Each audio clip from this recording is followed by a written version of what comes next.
Hello friends, welcome है आप सबका आपके अपने ब्यूटीफुल से चैनल ब्लैक पेन सॉल्यूशन पर। और आज अपन डिस्कस करेंगे इलेक्ट्रोकेमिकल सीरीज।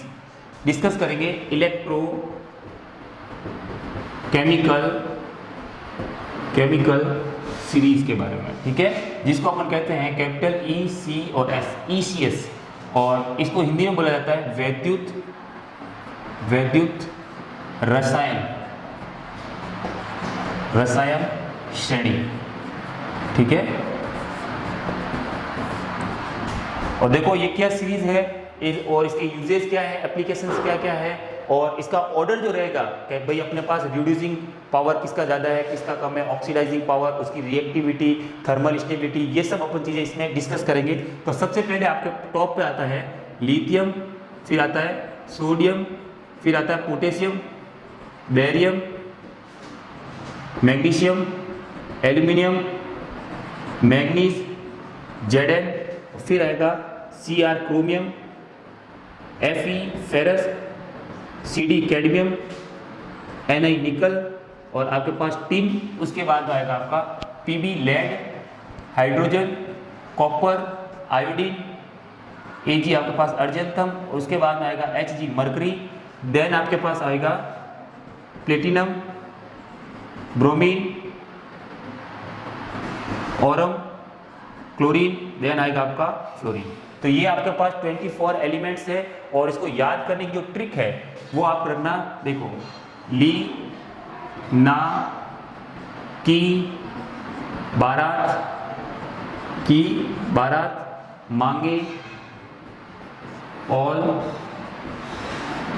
मन जन, लीना की बारात मांगे और मन जन कर, फिर कूद नहीं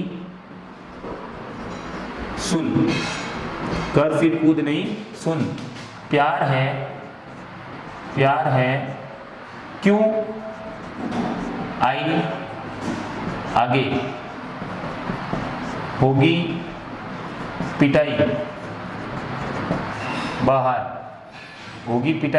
बाहर, आऊं कल फिर। ये आपके पास इलेक्ट्रोकेमिकल सीरीज रहने वाली है, ठीक है। तो ये आप अच्छे से वीडियो को पॉज करके इस शॉर्ट ट्रिक्स को लिख सकते हैं, ठीक है। अब चलते हैं नेक्स्ट। देखो आपके पास ये जो सीरीज है उसके अंदर मैं पहला पॉइंट लिख रहा हूं, हाइड्रोजन जो आपके पास एटम होता है, ये जो एलिमेंट्स है हाइड्रोजन, तो हाइड्रोजन एलिमेंट का electrode potential, standard reduction potential जो है वो कितना माना गया है, 0 माना गया है। जब उसका अपन SHE बनाते हैं, मतलब स्टैंडर्ड हाइड्रोजन इलेक्ट्रोड जो है उसका पोटेंशियल कितना रहेगा, 0 रहेगा, ठीक है। अब दूसरा देखो, हाइड्रोजन एलिमेंट्स के ऊपर आने वाले, हाइड्रोजन के ऊपर आने वाले सभी एलिमेंट्स का स्टैंडर्ड रिडक्शन पोटेंशियल जो होगा वो कैसा रहेगा, नेगेटिव रहेगा, ठीक है। और अगर मैं पूछूं आपके पास कि नेगेटिव में सबसे ज्यादा किसका होगा, तो लिथियम का होगा नेगेटिव में सबसे ज्यादा। तीसरा पॉइंट देखो, हाइड्रोजन के नीचे आने वाले सभी एलिमेंट्स जो है का स्टैंडर्ड रिडक्शन पोटेंशियल क्या होगा, पॉजिटिव होगा। अगर मैं कहूं इस पूरी टेबल के अंदर आपका सबसे ज्यादा स्टैंडर्ड रिडक्शन पोटेंशियल किसका है, तो आप कहोगे सर फ्लोरीन का सबसे हाईएस्ट रिडक्शन पोटेंशियल है, ठीक है। स्टैंडर्ड रिडक्शन पोटेंशियल सबसे ज्यादा किसका है, फ्लोरीन का, पॉजिटिव होगा उसका, ठीक है। अब देखो नेक्स्ट डिस्कस करते हैं फोर्थ पॉइंट। अब चीज याद रखना, ये तो पता चल गया आपको, standard reduction potential of hydrogen कितना है, 0, और इससे ऊपर आने वाले सभी एलिमेंट्स जो है आपके पास ये वाले, उन सब का स्टैंडर्ड रिडक्शन पोटेंशियल क्या रहने वाला है, नेगेटिव रहने वाला है। और इसके नीचे आने वाले सभी एलिमेंट्स का स्टैंडर्ड रिडक्शन पोटेंशियल कितना रहने वाला है, पॉजिटिव के अंदर रहने वाला, मतलब ज़्यादा रहेगा, ठीक है। अब चौथा पॉइंट डिस्कस करते हैं। अगर आप टॉप टू बॉटम जाते हो, टॉप टू बॉटम, ऊपर से नीचे जाते हो, तो क्या होगा यहाँ पे आपका ऑक्सीडाइजिंग जो पावर है एलिमेंट्स का, ऑक्सीडाइजिंग पावर क्या होगा यहाँ पे, इंक्रीज होगा, इंक्रीज होगा, ठीक है। ऑक्सीडाइजिंग पावर का मतलब क्या हुआ यहाँ पे, आप कह सकते हो ऑक्सीकारक। ऑक्सीकारक पावर का मतलब शक्ति या क्षमता कह सकते हो, वो क्या होगी, बढ़ेगी। ये स्टार लगा देता हूँ मैं इसका आगे। और सेकंड थिंग ध्यान रखना, अगर ये बढ़ेगी तो इसका रिड्यूसिंग पावर क्या होगा, डिक्रीज होगा। रिड्यूसिंग पावर, आप टॉप टू बॉटम जाते हो तो क्या होगा, डिक्रीज होगा।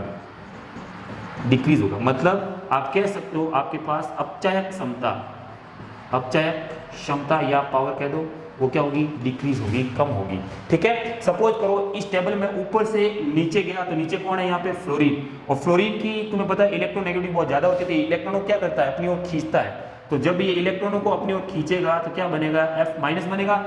और तुम खुद सोचो यहाँ पे जब ये इलेक्ट्रॉनों को एक्सेप्ट करेगा तो यहाँ पे ये रिएक्शन कौन सी हुई, अपचयन अभिक्रिया हुई। कौन सी अभिक्रिया हुई, अपचयन।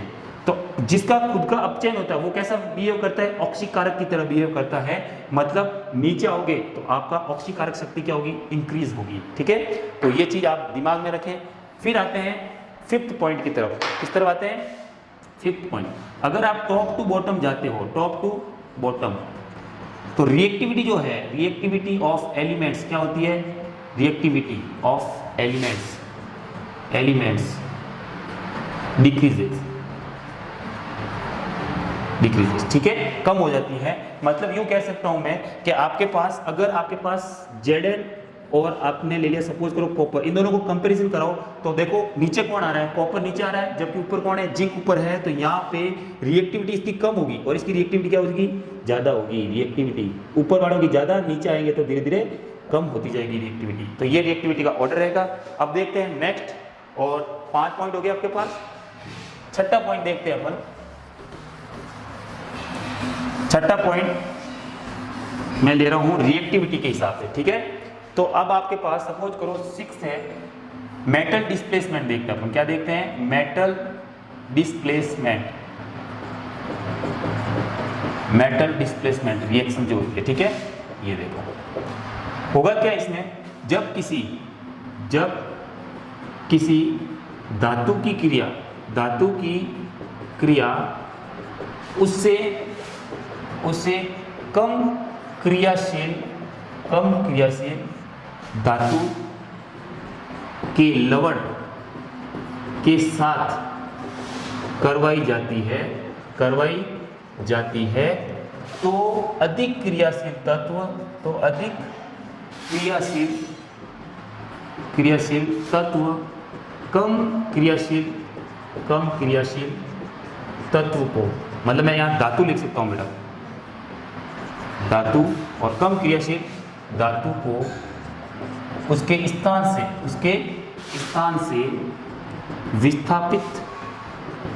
विस्थापित कर देता है। विस्थापित मतलब उसको डिस्प्लेसमेंट कर देगा। देखो सपोज करो आपने रिएक्शन कराई जिंक की, किसके साथ कराई, इससे कम क्रियाशील धातु का क्या ले रहा हूं मैं यहाँ पे, सॉल्ट ले लेता हूँ, ठीक है। तो आप कुछ सोचो, जिंक जो है वो कॉपर से क्या है, अधिक क्रियाशील है, रिएक्टिविटी जिंक की क्या है, ज्यादा है। तो वो अपने से कम क्रियाशील धातु को उसकी जगह से हटा देगा और खुद इससे रिएक्शन कर लेगा और आपका यहाँ पे प्रोडक्ट फॉर्म होगा CuSO4 प्लस यहाँ क्या बनेगा, Zn बनेगा, ठीक है। लेकिन यही रिएक्शन में अगर इसके साथ करा देता, Cu की रिएक्शन करा देता ZnSO4 के साथ, तो क्या होता कि ये तो है कम क्रियाशील, जो अधिक क्रियाशील को उसकी जगह से नहीं हटाएगा, तो ये वाली रिएक्शन आपके पास यहाँ पे नहीं होने वाली है, ठीक है। तो ये भी आप दिमाग में रखें। चौथा पॉइंट, 6 के बाद आएगा आपका 7th पॉइंट। तो 7th पॉइंट देखो मैं यहाँ पे लिख रहा हूँ, यहीं पे लिख देता हूँ, इसको हटा देता हूँ, ठीक है। 7th पॉइंट, ये तो हो गया आपके पास मेटल के साथ रिएक्शन। अब मैं करता हूँ नॉन मेटल के साथ रिएक्शन। किसके साथ करता हूँ, नॉन मेटल के साथ। 7th पॉइंट है आपका नॉन मेटल डिस्प्लेसमेंट, ठीक है, उसका विस्थापन, ठीक है। तो ये चीज याद रखें, जब किसी अधातु, नॉन मेटल मतलब अधातु की अभिक्रिया उससे ज्यादा क्रियाशील अधातु के लवण के साथ करवाई जाती है तो कम क्रियाशील वाला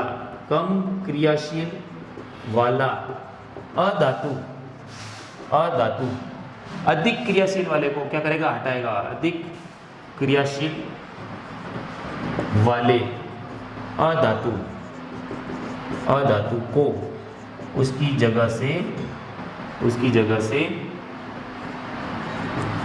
विस्थापित कर देता है। देखो क्या चीज है, मैंने यहाँ पे क्या लिखा, किसी धातु, मतलब मैं ले लेता हूँ, सपोज करो मैं यहाँ पे ऑर्डर लिख रहा हूँ, फिर कल बार आई। देखो यहाँ पे फ्लोरीन की रिएक्टिविटी ज़्यादा है, फिर किसकी है, क्लोरीन, उससे कम, फिर ब्रोमीन, ये रहा ब्रोमीन, देखो कहाँ है, ये रहा ब्रोमीन, और उससे ज़्यादा किसकी होगी, आयोडीन की। तो यहाँ पे रिएक्टिविटी ऑर्डर क्या हो रहा है, इंक्रीज हो रहा है। रिएक्टिविटी है ना, क्या हो रही है, इंक्रीज हो रही है। ऊपर जाते हैं तो इंक्रीज होती है, नीचे जाते हैं तो क्या होती है, डिक्रीज होती है। तो अब सोचो मैंने क्या लिखा यहाँ पे, जब किसी अधातु की अभिक्रिया उससे ज्यादा क्रियाशील अधातु के लवण, ठीक है, ज्यादा क्रियाशील वाला कौन हुआ, आयोडीन वाला हुआ, तो इसका धातु क्या हो गया, Ki। फिर क्या हुआ, सपोज करो KCl, और सपोज करो यहाँ पे क्या लिख लिया मैंने, KBr, पहले KBr लिख लेता हूँ, और फिर लिख लिया KCl। और सबसे ज्यादा इसमें कम रिएक्टिविटी किसकी है, फ्लोरीन की। सपोज करो इनकी रिएक्शन मैं किसके साथ करा देता हूँ, फ्लोरीन के साथ करा देता हूँ।